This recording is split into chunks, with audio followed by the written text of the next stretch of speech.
Hey guys, today we're actually going to be working on Bonnie again, and if you can't tell, I'm in a new garage. I just moved, so that's why you haven't seen any videos from me recently. Today, I actually have some tie rods for Bonnie. I have some inner and outer tie rods. Let me just show you here really quick. So yes, there's the inner, and then we have the outers right here.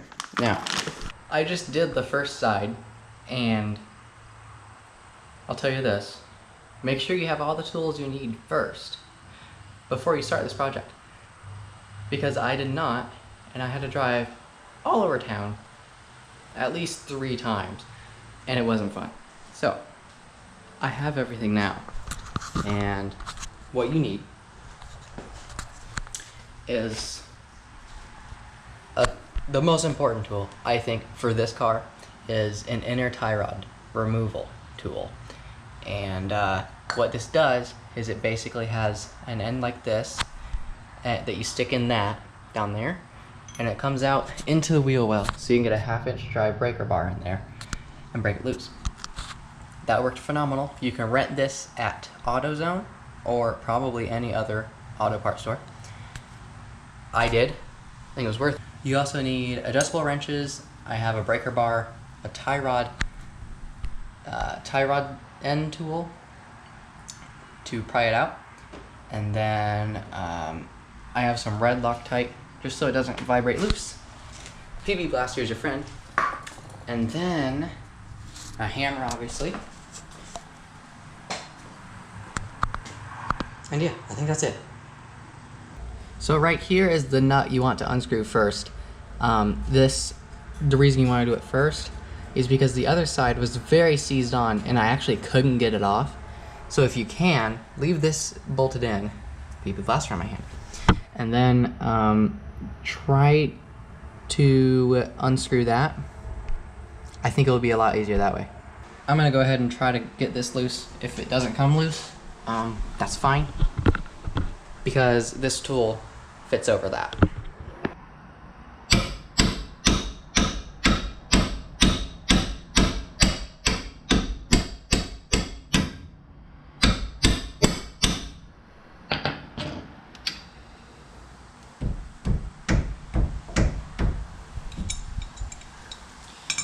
Also, if it does that and it doesn't come loose, you can also attempt to use heat.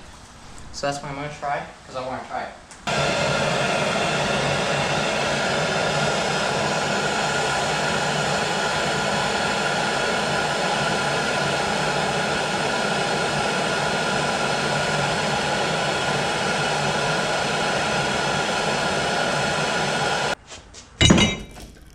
Hi-yo.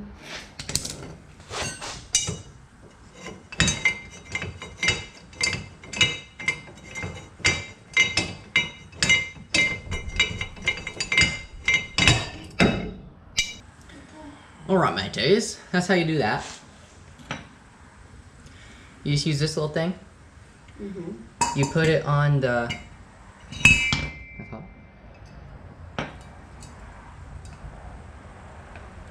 You put it on the end of the tie rod like this. If I can get it without burning my hands off because it's really hot. You get the idea. Ow. And then you slide this part over the top of this, and then you lock it in like that if you didn't know how to use it. And then there's a 1/2-inch drive ratchet hole right here, and it brings out into the wheel well so you can reach it, and then you break it loose with a breaker bar. So that's how you do that. Now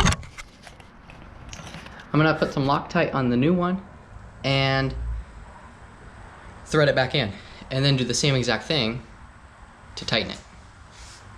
But I'm just gonna tighten it with the breaker bar because I don't need torque specs. What is that?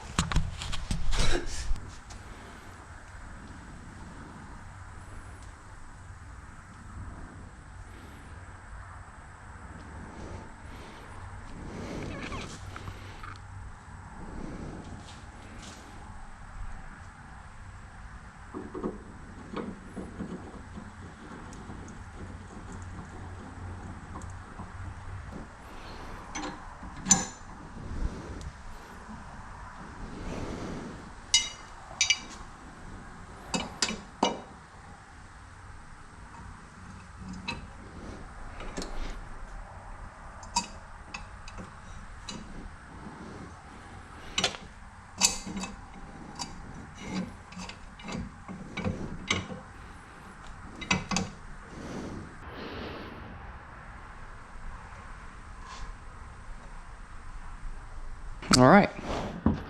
That tight with the regular bar, it should be good.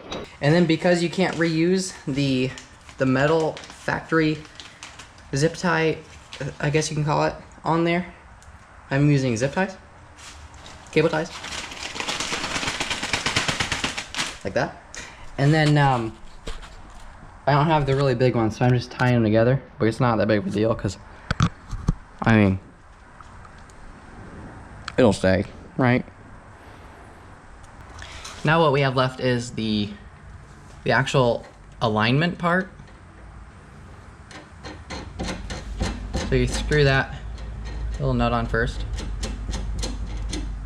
And mine was 14 turns. Depending on what brand you get, you should have a nut for the outer tie rod, adjustment, a grease fitting, a washer, and then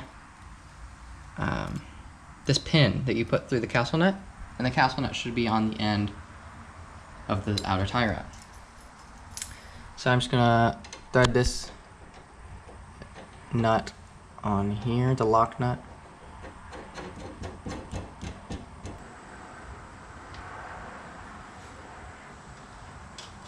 All right, now we can redo it.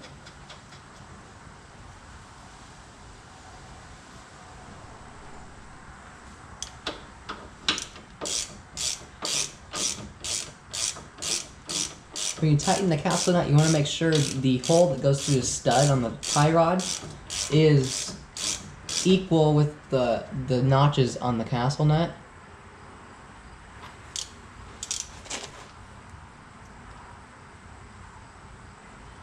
So right now I think I can go a little more.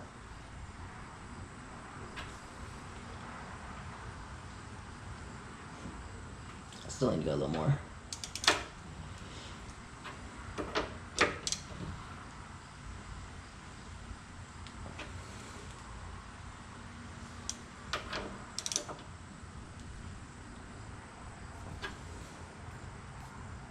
That should be perfect. Now you can take your, I think it's called a cotter pin. Right? You can take your cotter pin, that's what I'm going to call it at least, through here. And then, actually I think it'd be easier to get the hammer in here if I did it this way. After you get the bolts tightened down, you can put this grease zerk in up here. If you have one, if you have that option. I just use a crest or an adjustable wrench on it to snug it down a little bit. Not too much because it's a very small thing. If you learned anything from this video, it is how to replace tie rods and have all the tools you need before starting a project. Learn it from me. Don't do it yourself. I'll see you guys in the next video, and I hope you enjoyed this one. Goodbye.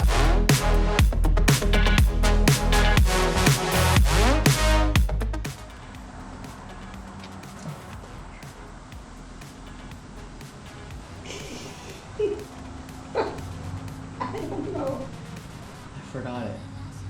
You're supposed to go above the castle nut.